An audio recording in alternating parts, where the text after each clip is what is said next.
Hi, everybody. Welcome to Agoric's 7th community call. It's April 2021. I'm Roland Grouse, product manager at Agoric, and we're really excited today. We've got a bunch of fun announcements to talk to you about, and we've got really a lot that we're going to go through. Hang on. Hey, This Dean. is the old look and feel, the old style. This is a new world you're going to be talking about with a whole lot of things to announce. Let's move on from this, shall we? Is this better? Yeah, that's much better. We have a new look. We have a new logo. We have if you go a little forward, right? We have a new way of approaching this. There we go. Yeah. So, all right. So here's a better community call overview for you. Welcome to little shields of, of clusters of people actually being able to cooperate. And indeed, we're going to go beyond this. I'll say a little more about that, where our entire vision that some people have seen in a few of our presentations starting to come out really is the build fast and earn fast. One more, come back. Yeah, wait, come back. There we go. And that really ties together the ability to rapidly put together components, rapidly put together new dApps in JavaScript, making a system that's approachable, extendable, and easy to build new DeFi in.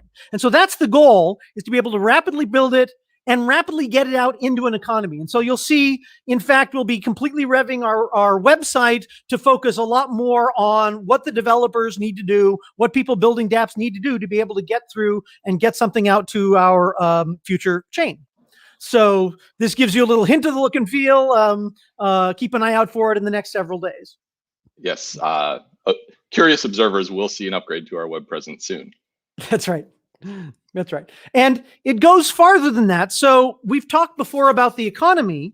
Several people have asked about what are the token names, what are the key elements, and so forth.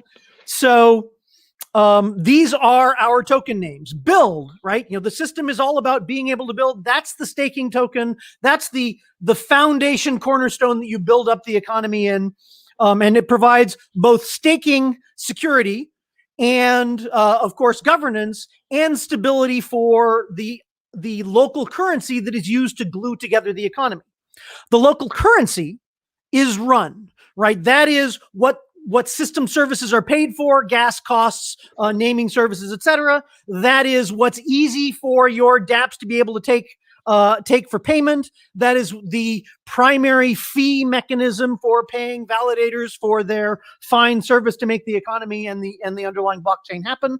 So that is the name. Whether it's 1 run or 10 run, it makes things go. So those are some key ingredients, and the reason why we want to bring these up now is run especially is what's being brought to the table to make it easy in our beta to glue apps together and have them work together. So that I just had to jump in and rant about and rave about that here. All right. Well, thanks, Dean. And I'll take it from here to talk a little bit more about the beta itself. So I'm going to take you down. But yeah, so as you know, we've been really excited to announce these. People have been asking us for a long time what the token names are going to be. We've been holding it internally, so we're glad that we finally have names for our tokens. You will still see some Agoric staking token in our documentation. That'll get updated over the next couple weeks. Okay, so let's talk a little bit about the agenda for today on the community call. There's really a bunch of stuff we want to get through. Dean kind of talked through a new frontier, just upgrading our web presence, upgrading our branding, getting some actual token names out into the market. But more important than that is the launch of our beta. And this is, and I'll talk a bit more about it, so I won't do it here. But we have the beta launch happening, and then we also have, as you all know, the Incentivized Testnet is running live as we speak. So phase 1 just recently ended. So we've got some updates from that. We've got some additional stuff that we're looking ahead to, and just really a lot to get through. The community call here, I'm going to do a quick demo of the beta itself in a few slides.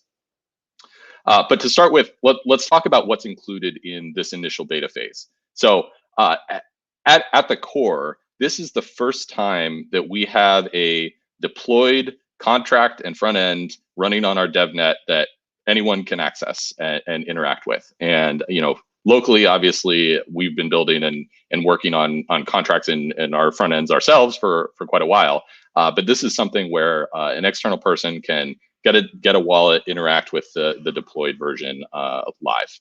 So Dean mentioned the currency names. He talked a little bit about run.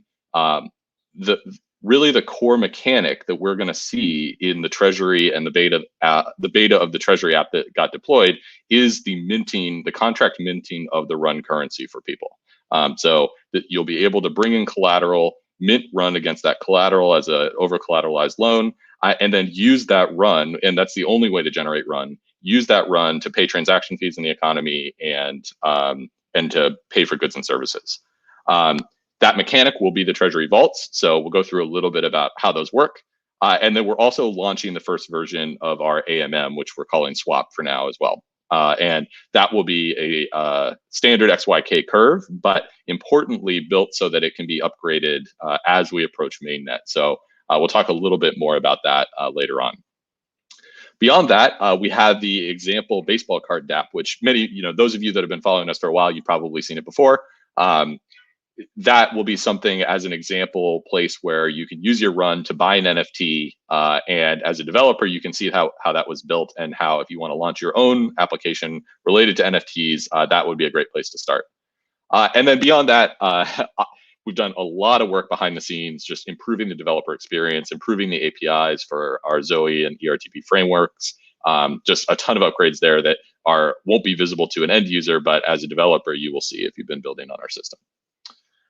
All right, so with that, I'm going to do a quick demo of the Treasury. And I should say, before I start here, and while I get this set up, I recorded a video earlier today of doing a longer run through of this. So if you have additional questions, please do watch that video. It's linked to in our beta site, which I'll give you the link for later. And that includes both the Treasury and setting up the wallet. So let's bring this up here. All right, so this is the front page for our initial Treasury DApp, and I've got two things open here. And actually, I'm going to pull myself down so this gets a little bigger. I've got the Treasury DApp itself at treasury.agoric.app, and I've got my wallet live. So one thing that you will need to do, oops, Adma getting updated, great. One thing that you will need to do is start your wallet. So we have a guide that I recorded earlier today as well for that. So that is linked also. That's where I would start. And as part of setting up the wallet, I've been provisioned with some assets here. So I've got some fake atoms, some fake build, some fake link. I have 0 run right now. I have some fake USDC. I've also already enabled the Treasury app in my wallet.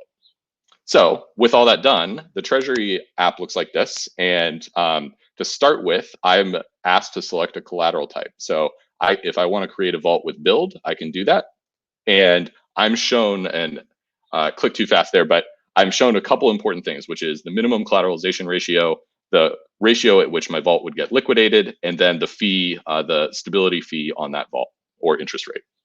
So to create my vault here, I see that I've got 73 build in my purse. So I can lock up to that much. So let's just say I want to do 50.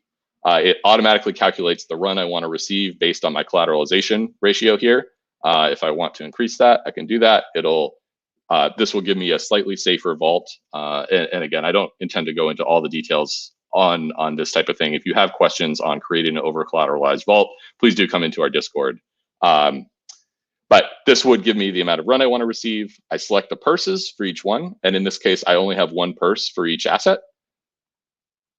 Click configure, and it'll give me a summary of what I want to do. And then it'll let me, when I hit create, it will send the offer to my wallet. So this will cycle through, and this is actually working on chain. So this is going to take a couple seconds here. But you can see the offer has come in. And those of you that have been following Agoric for a long time, you're probably familiar with this. Maybe this might be one of the first times many of you have seen it. We have an important concept called offer safety, which is when a transaction is being given to me by the wallet, there's both a give and a want. So the protocol, the Zoe level, enforces the fact that if I give 50 build to create this vault, I will get 772.171, etc., run back, or at least that much back as part of this transaction. And if something goes wrong, I will get my 50 build back. That's enforced at the protocol level, and that's an important difference that you will see with Agoric versus other chains that you might be aware of. All right, so I'm going to go ahead and accept this offer. And when that happens, it'll plumb through the system. My vault will get created. This will update, and I'll see new token balances in my purses here. So it's going to change the amount of build, and it's going to change the amount of run. All right, so the loan got created. I'm going to go ahead and click Manage Vault to go see some additional details and show you how you might manage it down the line. And I'm just going to refresh the wallet here. And the payments are processing through.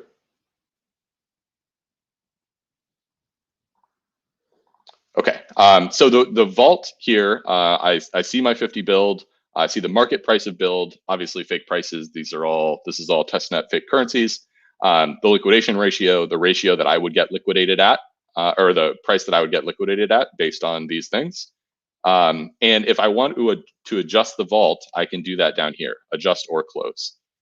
So one other important difference here is that if you're familiar with systems like MakerDAO, for example, or Synthetics SUSD, you may be used to having to do multiple transactions to add collateral, remove collateral, or add debt, remove debt. Here, you can adjust the collateral and the debt in one transaction because of the offer structure. So if I want to deposit additional collateral here, I can go ahead and do that. And let's say I want to repay some debt. So in this case, I'm actually making my vault significantly safer, right? So I can see the change to my collateralization ratio. If, for example, I was going to make a change that wouldn't be great for the system, so for example, create a vault that would be lower than the liquidation threshold, you can see that the make offer will gray out. I see that my collateralization ratio here is too low. And so I'm going to go ahead and change that just to make the offer. Get notified that I need to see it in my wallet, and the offer will come through. And so rather than wait for that, because you'll see the same offer structure that you've seen before, I'm just going to take you quickly to swap, just to be aware of the time here.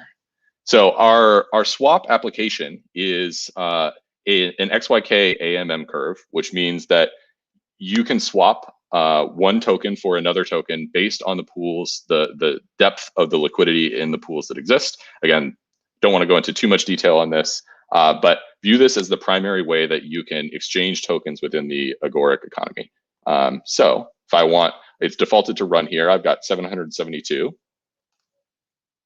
Maybe I want to buy some Atom with my run. So once I do that, it's going to input my 50 here. I get the price, and maybe I want a lot more Atom than that. Let's say 300. All right, so I'm going to buy 16 Atoms. Hit swap, and I'll see that offer in my wallet. And you can see here, this is the offer previously from adjusting the vault. I'll get another offer coming in. All right, I'm going to accept this one. And so I should have 16 more Atoms when this process is through. And you'll see that payments come in, and you'll see all the steps of the wallet processing here. But while that goes, just to summarize, these are the core elements of the Agoric economy. And they are starting at a simple but upgradable place. And as we move forward in beta and approach mainnet, curves will start being upgradable so that we can not just have an XYK curve, but maybe a curve that is more appropriate for stable swaps, or do something similar to Uniswap v3, where there is a liquidity provision within a certain range. All of that stuff is pluggable and upgradable. And I'll talk a little bit later, but we're looking for your ideas and your help on how we could build this moving forward, and how you could build on top, more importantly. Okay, so that's the demo that I want to show for the purpose of the community call. As I mentioned, the video that I recorded earlier that's linked to on our site goes into a little more detail. If you have questions, again, always jump into our Discord. Somebody from the team or the community can help you there. So I'm going to bring this down and and switch back to the deck.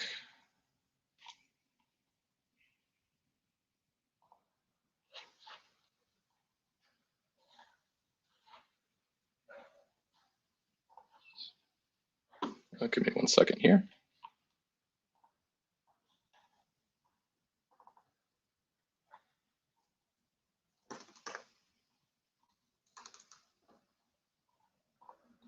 And not mentioned in the demo again is the baseball card DApp, which will be linked to from our beta.agoric.com site. All right, so there we go. Okay, so I talked a little bit about pluggable curves, things that you could build into our swap, on top of our swap.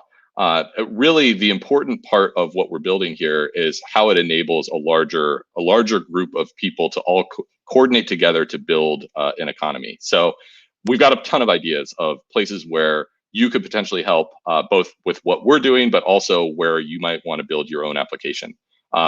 So, for example, a new front end for the Treasury, pluggable liquidation models. So for example, right now, when the vault liquidates, it sells directly on the AMM. Maybe that should be rate limited, or maybe it should be an auction model. Things like that make a big difference in how an economy functions, and having different models like that available would be extremely helpful. I mentioned stable swap AMM curve, range bound, a synthetic asset protocol. So again, lots of ideas here. Please engage with us on Discord. There's a lot that you can build looking at our existing APIs and frameworks and working off of what we've built already for the economy here. All right, so where to get started? Head to beta.agoric.com, and that will give you an overview of some of the stuff I've talked through here today. It will also link you to a documentation page on just giving an overview of the beta, linking you to where to set up the wallet. Just as a warning, the wallet does require a little bit of command line for now. That is a temporary measure. So we have a downloadable application that will be available in not too long. For now, we have you running it out of a Docker instance. And then please also, I recorded a video going through the setup of that wallet. And even if you don't have development experience, you're not familiar with command line, it actually shouldn't be that hard for you to do. So please do watch that video, ask questions in Discord if you want. All right, last reminder. So there will be bugs. This is the initial version of this beta and the Treasury application. We are building on top of it. We're improving it all the time. This is the first time we've deployed it to DevNet, so we've already seen some stuff that needs to get improved. You'll notice that the latency is higher than we would like on some of the exchanges. We're doing queries on chain where things that we could very much optimize that we just haven't done yet. So let us know. We know of a few things that we're already working on. If you find other stuff, please work with us to file it, and we can get stuff fixed as we go. The real goal here is to get something live and available for our community and to build on it over time. So I'm going to talk a little bit about the beta progression here. So phase 1 is the Treasury launch, initial version of the vaults, AMM, run, all the stuff I just showed. Especially exciting is IBC transfers coming soon. So I don't have a separate phase for that, but I'm grouping that in phase 1. It'll be next. And then we have a few additional phases. And so this is how we're viewing it right now. At the end of the day, all of these components need to get built, and they will likely be grouped in something akin to this. Whether there ends up being 3 phases instead of 4, that could change. But the next phase is the fee flows for the economy. So creating a vault, you saw there's a stability fee. That all goes to helping secure the economy itself. So making sure that reward flow flows correctly. That's part of phase 2. Phase 3 is making sure that we can meter and add transaction costs in run. So the kernel team is working extremely hard on that right now. I'm really excited to roll that out. And then phase 4 is governance. So how do we make sure that the governance modules are pluggable and can work the way that we'll need them to at the time of mainnet launch? All right, so that was a lot of beta. Again, I know there's questions. Please do jump into Discord, and I will take a few minutes at the end if there are additional questions. I see some stuff coming through on YouTube here. I want to do a very quick update on the Incentivized Testnet. So this is really exciting. Obviously, a lot of stuff going on in Agoric. The Incentivized Testnet is just as big as beta, and phase 1 just completed recently and had a ton of tasks submitted. So 501 of the 600. We had 44 tools submitted for the challenge task. So that's a lot. That's awesome to see so many of you in the community just out building stuff or integrating us into tools that you've already built. We love seeing them. There's been some really creative stuff there. 142 of the 150 selected validators got set up and working with the rest to make sure that gets to the full number there. Over 30 countries represented, and just a lot of help coming from community members. I'll try to avoid calling people out specifically, but there've been a bunch of really active community members that have been really helpful. A bunch of partners that we've worked with on the validator side to make sure that what we're doing in the Incentivized Testnet works for them, but also that they've helped us considerably in thinking about how to structure things, and it's really just been an excellent experience. The next important phase is the infrastructure phase. So we'll have more coming on exactly what that means. Our typical process for these phases will be to open up details about a day before. I think for infrastructure, there will be some coordination that needs to happen early in the phase for validators that are part of it. So we'll be actually giving a little bit more warning there, and you should look for that relatively soon. And then staking dynamics, stress test, and adversarial testnet. So not going to go into detail there, but long running incentivized testnet, and really excited to just have a great group of validators and people. And that also extends to the community beyond the incentivized testnet validators. A lot of you are still running validators on DevNet. That's where we're deploying beta to. It's really important that network keeps running, and we appreciate the support from everybody that's been helpful there. Okay, a few things to look ahead to. I mean, a whole lot, but these are specific events. So as of we believe today, there's a Citizen Cosmos podcast that Dean recorded that should get released. We have an AMA with Stakefish, and I believe that's me next week. And then on the 21st, we have another Pillar Series talk. And we kind of guided towards it, but the new website will be coming soon. So look for that in the next week or so. All right, so I'll take a few minutes here for questions. I see that Dean and several other folks have been answering in YouTube comments, but happy to talk to anything live if there's something that I should address here. So please do send your questions in. And I'll take a look at some of the older comments here to see if there's anything I should bring up.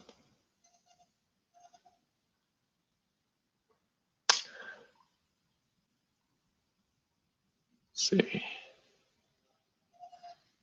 Looks like Dean has done an awesome job answering.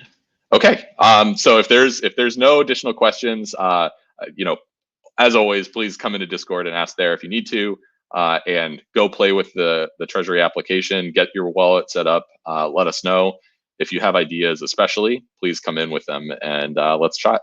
So thanks very much. We're really excited. This is a huge update for us, and got a lot more coming. Thanks, everybody.